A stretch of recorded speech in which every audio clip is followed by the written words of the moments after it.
And welcome back, ladies and gentlemen, high elves, dark elves, whatever you might be. Let me tell you one thing and one thing only, and that it's very simple. It's great to be in the Empire today, but the question is it great to be the Shadowkin today? My friends, we have the next fusion for this May 2025 kit reveal that came out, I believe it was yesterday, and there's a lot of murmuring going around that he might not be all that worth it. Is he not? Well, let's have a little chit chat, and we got a little bit of a war brewing on as well, my friends. But you know what else is brewing?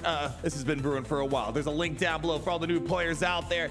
Use that link, scan that QR code. You'll be able to get yourself to Gore right away if you're a new player. And Deacon Armstrong, once you're level 40. Amazing giveaways. The question is, though, is this brand new legendary Ishiyama the Immovable with this fiery balls gonna be worth the next month's or this upcoming month's a fusion event? I'm guessing Artur, the EOX Artur, whatever his name is, might be a new rig that they created. Seems like they're starting to reuse that rig already back to back here. So I don't know. I mean, reusing rigs is something that's not very uncommon, and especially in this game. I think there's like probably 10 plus rigs in this game. You guys know, you see a lot of characters that share a similar rig.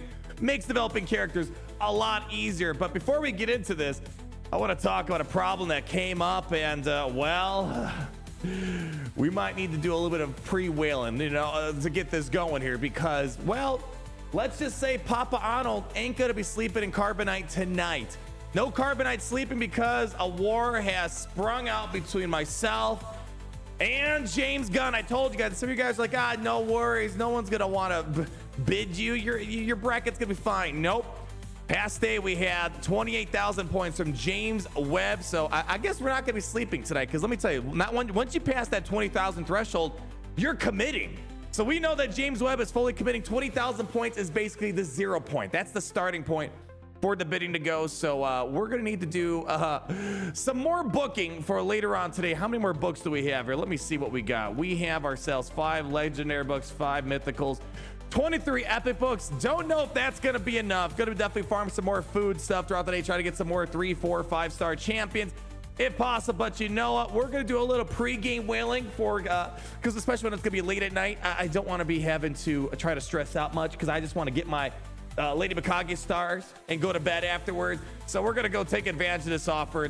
It's an all right offer. $93 is what Hell Hades has it rated at. I think it's what, $59 in game, whatever it is. So it's a legendary deal, and if Hell Hades says it is, you gotta believe him. All right, $69.99. Well, same thing, right? $70. Yeah, so a little bit more. Still a legendary deal. So wish me best of luck tonight. Am I gonna be wasting all this? No, because this is gonna be ours. This is our Lady Mikage stars, and if you think you're gonna go toe-to-toe with the king of tripping gods, get the mobile game director, the video game division, you got another thing coming. So let's go ahead, give a sacrifice to RNGesus. We'll definitely record that video later on tonight.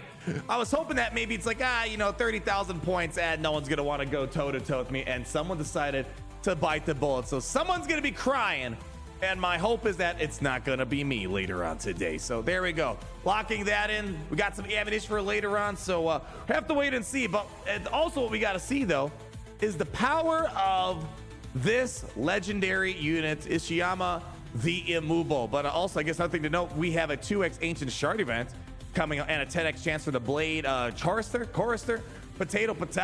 I don't know. So yeah, Friday, May 2nd, we have ourselves a couple of events going on. So if you have a lot of Ancient Shards held up, and especially if you maybe don't plan on going for this fusion here, might be a good time to open those up. 2x openings, always the best time to do it. I have 233 shards. We'll see if I open them up tomorrow.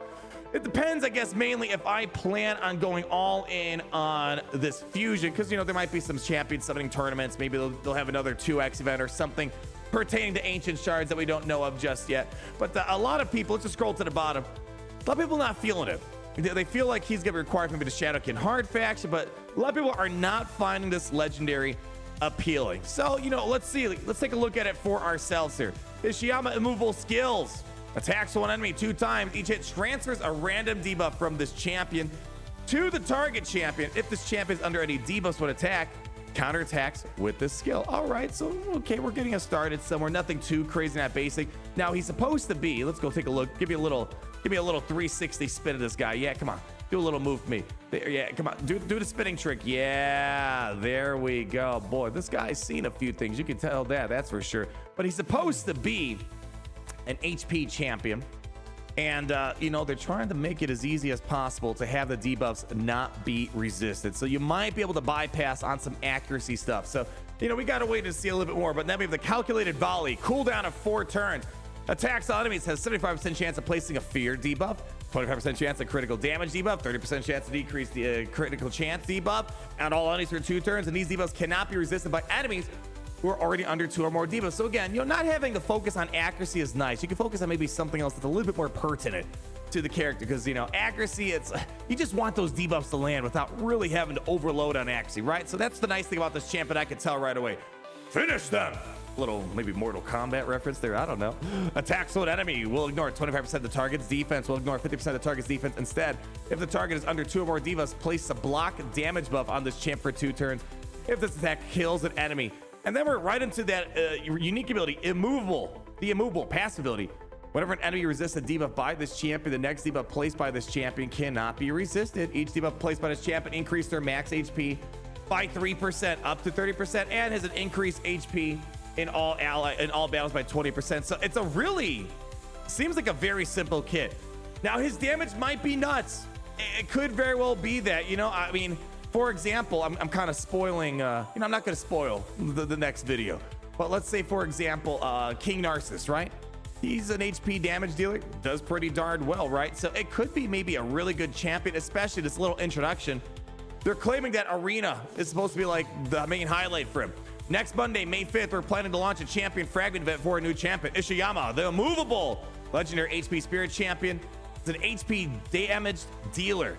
So the damage is really the thing. If this champion can hit hard, I think that the rest of, like, because, you know, when you read a kit, sometimes you don't really get to feel the whole impact. And mainly, you don't really understand the damage until you can actually see it in your own hands. Despite having a handful of debuffs in his kit, you can totally ignore accuracy in favor of more offensive stats, as long as you bring another debuff champion on your team.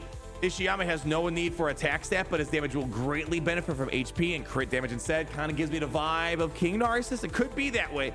So make sure to invest in these stats to maximize his damage.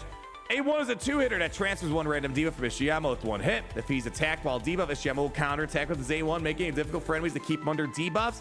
His A2 is an AoE loaded PvP debuffs, all of which become unresist with the target is already under 2 or more debuffs. The third one is a single target nuke. Will built-in ignore defense that doubles its effect on the target under 2 or more debuffs, which isn't too hard to get. If it kills the enemy, Ishiyama protects itself with the block damage. Then his passive action becomes even less of a concern, as every time Ishiyama's debuff is resisted, the next one is unresistible. And then every debuff he lands increases HP by 30%. So seems like it could be all right. The kit itself isn't blowing me away, but it's gonna be the damage. But as I like to say, you know, I enjoy chasing after, you know, fusions. I do. I have a good time doing it. And Lysander Beastbane didn't really have much of a complication on it. Luckily, I had a lot of stuff hoarded up for it, so maybe that's why. Definitely burnt some of that stash this past month. But if you're not feeling this champion, you know, again, resource management. Save until you feel something that really connects with you. Only thing that sucks is that if this champion does turn out to be a lot better than what the kit's showing, well, then it's kind of hard to really kind of make up for that mistake then. So you kind of need to know right away. So hopefully there'll be some gameplay circulating around early. I know some people get like early test stuff. I would love to see what his damage looks like. The damage, if he's still not hitting hard, even with that, I might not be as crazy interested in doing this. But you guys let me know. What's your impression? Have you seen anything in regards to this guy that's getting your fancy up and running for him? Well, I guess we'll have to find out if not. And yeah, stay tuned later on today. I wish these tournaments didn't have to end. When does this thing end? It ends in 12 hours. Oh gosh. Wait, what? 12? What? This thing's gonna end at 5 a.m., dude? Bro. Oh gosh. Can't the world just revolve around me? Have the event end at a time that's convenient for me. And who knows, maybe Lord have mercy is gonna be in this as well. I don't know. It's the problem is a champion. We talked this champion training tournaments. It's really easy to snipe, easy to get tons of points right away. So you know what Papa Arnold's gonna be doing? We're gonna be definitely doing some farming in our campaign. So I gotta get busy with all this. Let me know what you guys think about Ishiyama. Are you going to be going all in for him? Well, you know what you should be going all in for if you haven't done so already. Do I got to say it again? Yes. There's a link down below. Scan the QR code of Infinite Knowledge and you will get to Gore right away. And then Deacon Armstrong at level 40. Banging champions, my friend. Absolutely banging champions. Thank you for stopping by. Leave that like, comment down below, subscribe so you're not missing a thing. And as always, it's great to be in the Empire today. It's great to be in the Empire today. The sun never sets.